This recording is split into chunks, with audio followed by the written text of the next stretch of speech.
I had been looking forward to this vacation for months. A much-needed break from the stresses of everyday life.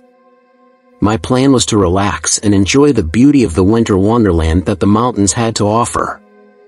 Little did I know that my dream vacation would turn into a nightmare. It all started when the blizzard hit. I was cozied up in my cabin, watching the snowfall gently outside. But as the day progressed, the snow grew heavier, and the wind began to howl. It was like a beast was trying to break down my door. And it was only the beginning. As the night fell, I could feel the cold seeping into my bones, and the eerie silence of the blizzard only made things worse. The only sound that could be heard was the wind howling and the occasional thump of the snow hitting the cabin.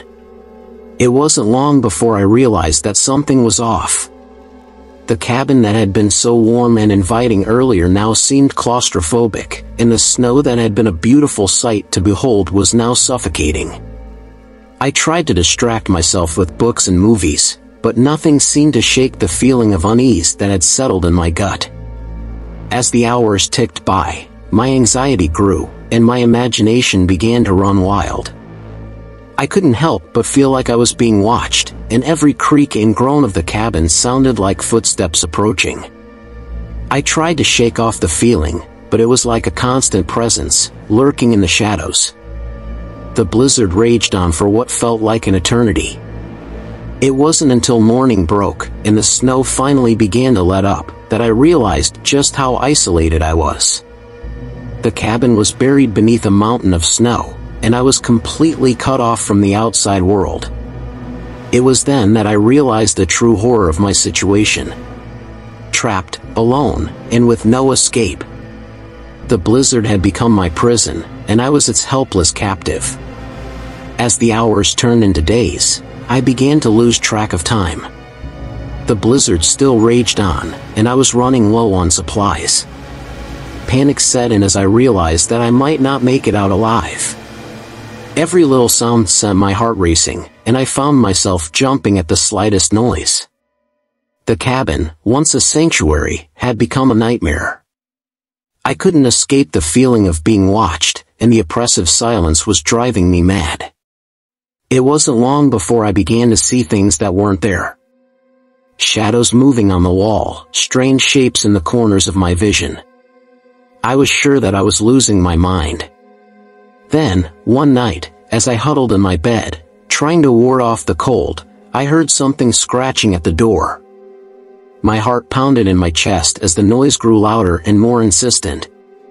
With trembling hands, I reached for the lamp on my bedside table, my only weapon against the unknown.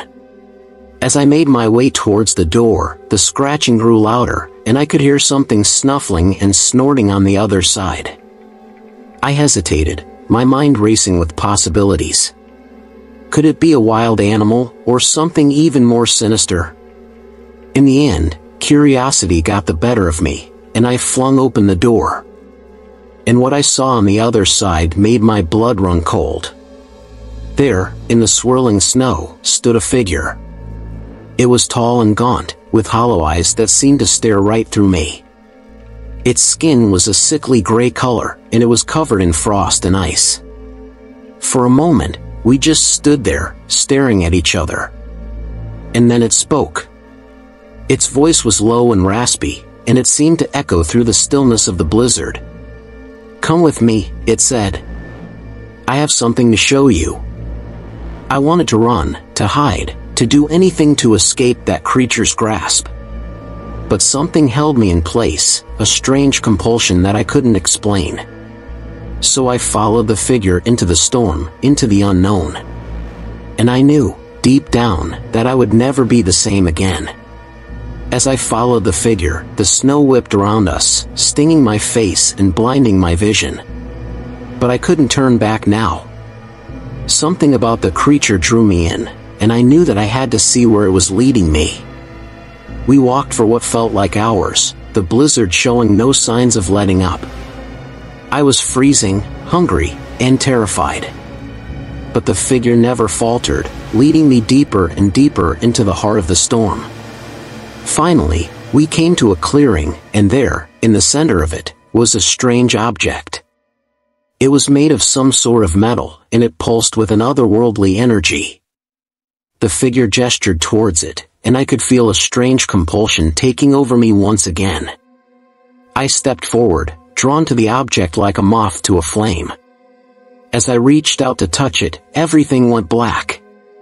When I opened my eyes, I was back in my cabin, the blizzard still raging outside. But something was different. I could feel a strange energy coursing through me, a power that I had never felt before. And I knew, deep down, that I had been changed forever. The blizzard finally let up a few days later, and I was rescued by a group of hikers who had been out searching for stranded travelers. They took me to safety, and I eventually made it back home. But I was never the same again. The experience had left its mark on me, both physically and mentally. And I knew, deep down, that I had been touched by something ancient and otherworldly, something that would haunt me for the rest of my days. As I tried to adjust to my new reality, I found that I was plagued by nightmares. Every night, I would dream of the figure in the blizzard, its hollow eyes staring at me from the darkness. But the nightmares were just the beginning. Soon, I began to experience strange phenomena in my everyday life. Objects would move on their own, strange noises would echo through my home, and I could feel a constant presence watching me. At first, I tried to ignore it, to convince myself that I was just imagining things. But the occurrences grew more frequent and more intense, and I knew that I couldn't keep denying what was happening to me. Desperate for answers, I began to research the strange object in the blizzard. I scoured books and online forums, searching for any information that could help me understand what had happened to me. Finally, I came across a passage in an old grimoire that seemed to describe my experience perfectly. It spoke of a creature that dwelled in the blizzards of the far north, a being that had the power to bestow strange gifts upon those who dared to seek it out. But the gifts came with a price. The creature demanded sacrifices, both physical and spiritual, and those who accepted its gifts were forever bound to its will. I knew then that I had made a terrible mistake, that I had sold my soul to the creature in the blizzard. And I knew that there was only one way to break the curse. I had to return to the blizzard, to face the creature once again, and to make amends for my foolishness. So I packed my bags and set out for the far north, determined to confront the creature and to break its hold on me. But as I journeyed deeper into the blizzard, I couldn't help but wonder if I was walking into a trap, if the creature had been waiting for me all along. And I knew that the only way to find out was to keep walking, into the heart of the storm, and into the waiting arms of the creature in the blizzard. As I trudged deeper into the blizzard, the snow whipping around me, I could feel the creature's presence growing stronger with every step. It was as if it had been waiting for me, luring me back to the place where it had first taken hold of me. Finally, I came to the clearing where I had first seen the strange object. The snow had been cleared away, revealing a circular platform of ice that glowed with an eerie blue light. And there, in the center of the platform, was the creature. It towered over me, its body twisted and grotesque, its eyes glowing with a malevolent energy. I could feel its power coursing through me, drawing me closer and closer to the platform. But this time, I refused to be taken in by its tricks. Instead, I pulled out a small vial of holy water that I had brought with me, and I flung it at the creature with all my might. The water sizzled as it made contact with the creature's flesh, and it let out an ear-splitting shriek. For a moment, it seemed as though the creature was about to attack me, to unleash its full power upon me. But then, something strange happened. The creature began to shrink and contort, its flesh withering away as if it had been burned by the holy water. And then, it was gone.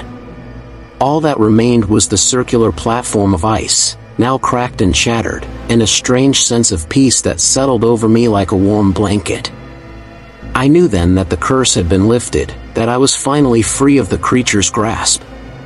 But as I turned to make my way back to civilization, I couldn't help but wonder if there were others out there, just like me, who had been lured into the blizzard by the creature's call.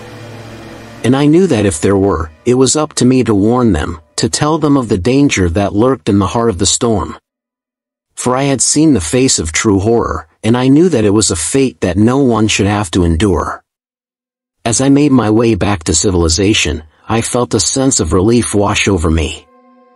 I had confronted the creature in the blizzard and had emerged victorious. But as I walked, I began to feel a strange sense of unease creeping over me. I couldn't shake the feeling that something wasn't quite right, that there was still a piece of the puzzle that I was missing. And then, just as I was nearing the end of my journey, I stumbled across a piece of information that changed everything. It was a newspaper clipping from a local paper, dated just a few weeks before my own fateful encounter with the creature in the blizzard.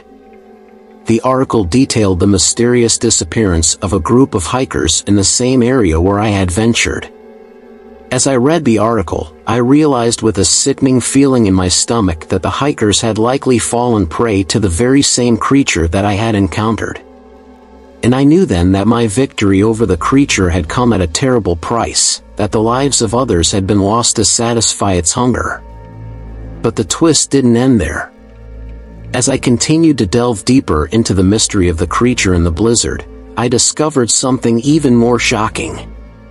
The creature wasn't a being from another world or a malevolent spirit from beyond the grave. It was something far more mundane, yet infinitely more terrifying. The creature was a product of my own mind, a manifestation of my deepest fears and desires. The blizzard had simply provided the perfect setting for my subconscious to take hold and create a nightmare that was all too real. I realized then that the creature had never truly existed, that it was a figment of my own imagination. And I knew that I could never truly escape it, that the creature would always be a part of me, lurking in the shadows of my own mind. As the truth sank in, I felt a wave of terror wash over me. The creature in the blizzard had been a manifestation of my own darkest thoughts and desires, a twisted reflection of my own psyche. I knew then that I could never truly escape it, that it would always be with me, lurking in the shadows of my mind. And I realized with a sickening feeling that I was no longer in control of my own thoughts and emotions. As I stumbled out into the cold, harsh light of day, I knew that my life would never be the same. The creature had left its mark on me, a scar that would never fully heal. And I knew, deep down, that I would never truly escape the blizzard, that it would always be a part of me, a reminder of the horror that lurked within. As I turned to walk away, I heard a faint whisper on the wind, a voice that seemed to come from the very heart of the storm. "You can never escape me," it whispered. "I am always with you." And I knew then that I was doomed to spend the rest of my life haunted by the creature in the blizzard, a prisoner of my own fears and desires. Thanks for watching.